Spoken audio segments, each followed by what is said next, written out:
అంశాన్ని మీరు ఇందాక ప్రస్తావించారు.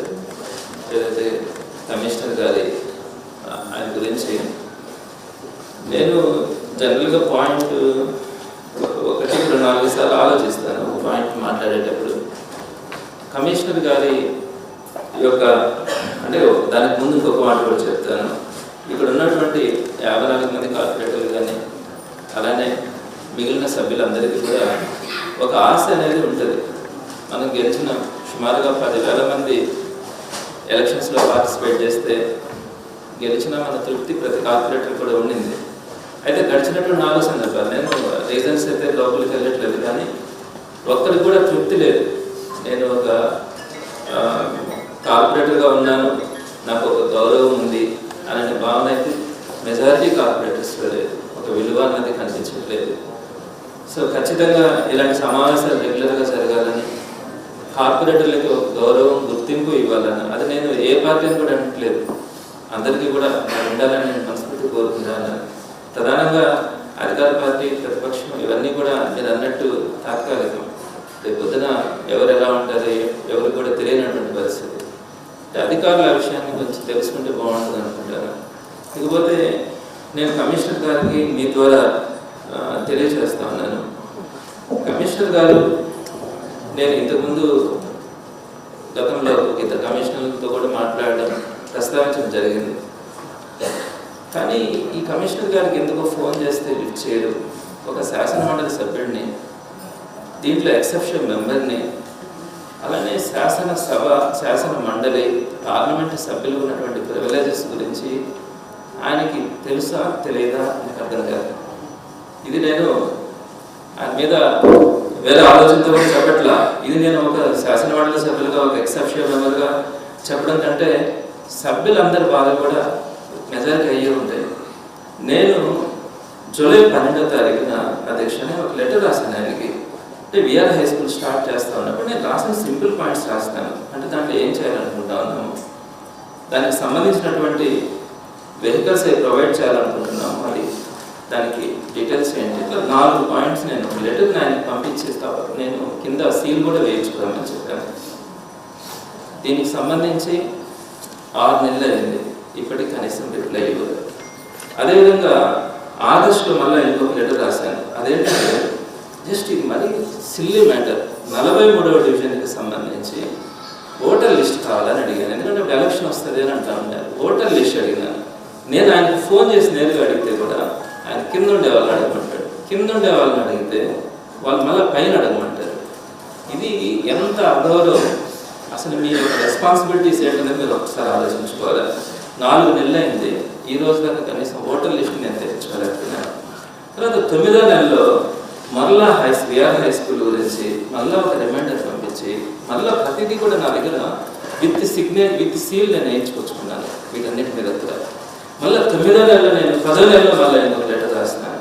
కనీసం ఏ ఒక్క లెటర్కి ఆన్సర్ చేయకపోవడం కానీ, కనీసం ఫోన్ చేస్తే లిఫ్ట్ చేయకపోవడం కానీ, అసలు ఒక శాసనసభ, శాసన మండలి సభ్యులకి ఒక ప్రివిలేజ్ కూడా ఉంటుంది. ఖచ్చితంగా ఇవన్నీ కూడా మీకు అవి తెలుసో తెలియదో నాకు తెలియట్లా. ఎంత వీటిని మీరు క్రాస్ చేస్తా ఉన్నారనేది మీరు ఒకసారి ఆలోచించుకోవాలి. మరి ఇట్లాంటి పరిస్థితుల్లో మిగిలినటువంటి కార్పొరేటర్స్ యొక్క బాధలు కూడా ఇందాక అందరూ కూడా మీరు చెప్తా ఉన్నా కూడా వాళ్ళు ఫైర్ అవుతా ఉన్నారంటే ఇది చాలా పొరపాటు చేస్తూ ఉంటారు ఈ ఇష్యూలో. సో ఎందుకు ఇలా చేస్తూ ఉన్నారు, దీని పర్యవసానాలు ఎలా ఉంటాయి భవిష్యత్తులో తప్పకుండా కాలం నిర్ణయిస్తుందని నేను చెప్తాను. ఎందుకంటే వీటన్నిటికీ కూడా నా దగ్గర నేను ఎలా ముందుకు వెళ్ళాలి ఏంటి అని అన్నది పరిస్థితులను బట్టి వెళ్ళడం కూడా జరుగుతుంది. కానీ నేను దయచేసి చెప్పడం ఏంటంటే మినిమం ఒక ప్రోటోకాల్ అనేది ఫాలో కావాలి. ఒక డివిజన్లో నేను ఈరోజు 3 డిస్ట్రిక్ట్స్కి సంబంధించిన ఒక ఎమ్మెల్సీ అయినా నేను ఇక్కడ స్థానికంగా సిటీ కాన్స్టిట్యున్సీలో నేను ఓటర్గా ఉన్నాను, దీంట్లో ఎక్సెప్షన్ మెంబర్గా ఉన్నాను. కార్పొరేషన్లో జరిగినటువంటి ఏ కార్యక్రమానికైనా కూడా నాకు కనీస మీ దగ్గర నుంచి ఒక ఫోన్ కానీ లేకుంటే మీ ఆఫీస్ నుంచి నాకు ఒక ఫోన్ కానీ రావట్లేదు. ఇది ఎంత పొరపాటు, ఎంత తప్పు అన్నది కూడా మీ దృష్టిలో ఉంటుందో లేదో తెలియదు. తర్వాత ఇంకోటి రెండో పాయింట్కి వచ్చేటప్పటికి సరే ఇవన్నీ కూడా మీరు ఆలోచించుకోమని నేను మేయర్ గారి ద్వారా నేను కమిషనర్ గారికి తెలియజేస్తా ఉన్నాను. భవిష్యత్తులో ఏదైనా కనుక రిపీట్ అయితే అప్పుడు మీ అందరి ఆలోచన బట్టి ఏం చేయాలనేది ఆలోచించవచ్చు. రెండో పాయింట్కి వచ్చేటప్పటికి అధ్యక్ష, మీరు ప్రజల ముందు ప్రజలతో పాటు తిరుగుతూ ఉంటారు, ఎప్పుడు కూడా ప్రజల మధ్యలో ఉంటారు, అది గమనించేటువంటి అంశమే.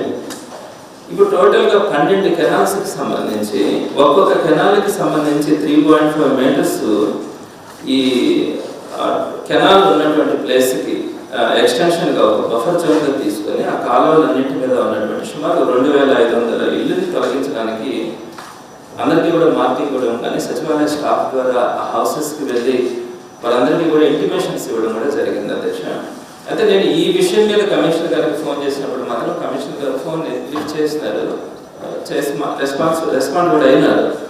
అయితే ఇప్పటికి కూడా ప్రజల్లో చాలా ఆందోళన ఉంది. నేను మీ ద్వారా మీకేం చెప్తున్నానంటే, మీ ద్వారా నేను ఏం తెలియజేస్తున్నానంటే అధ్యక్ష, తప్పకుండా ఒక డెవలప్మెంట్కి కానీ లేదా ప్రజలకు ఇబ్బంది కలిగేటువంటి ఇల్లుని తొలగించేటప్పుడు మేమేమి ఎక్కడ కూడా అడ్డుపడాలని లేదు.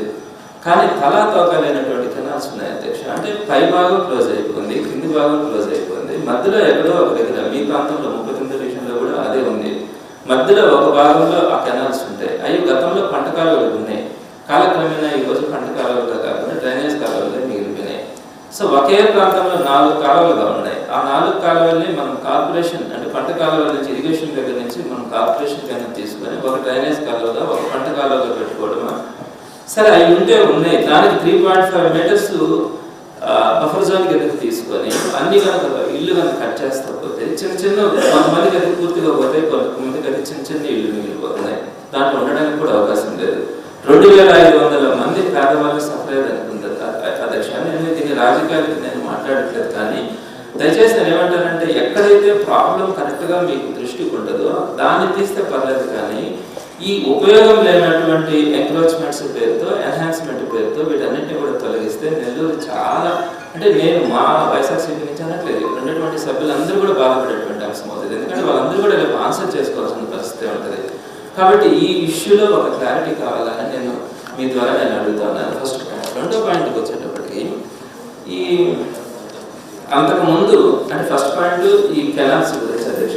రెండో పాయింట్కి వచ్చేటప్పటికి గతంలో ఈ ఇంటింటికి చెత్తని క్లియర్ చేయడానికి కొన్ని మిషన్స్ విజయవాడ వాళ్ళు మనకు పెట్టినట్టున్నారు. సచివాలయానికి ఒకటి ఉండింది, అది చక్కగా ప్రతి ఇంటి దగ్గరికి వచ్చి కలెక్ట్ చేసుకోవడం కూడా జరుగుతూ ఉంటుంది, వేస్టేజ్ అంతటినీ కూడా.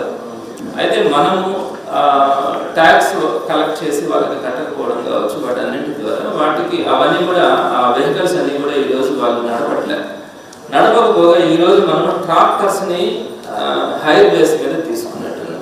సో సుమారుగా దీంట్లో మీరు ఇచ్చినటువంటి ఎజెండా ఒక్క దాంట్లోనే కనుక తీసుకుంటే సుమారుగా 10,33,00,000 ఓన్లీ ట్రాక్టర్స్ రెంట్ కోసం మనం పే చేయాల్సినటువంటి పరిస్థితి ఉంది.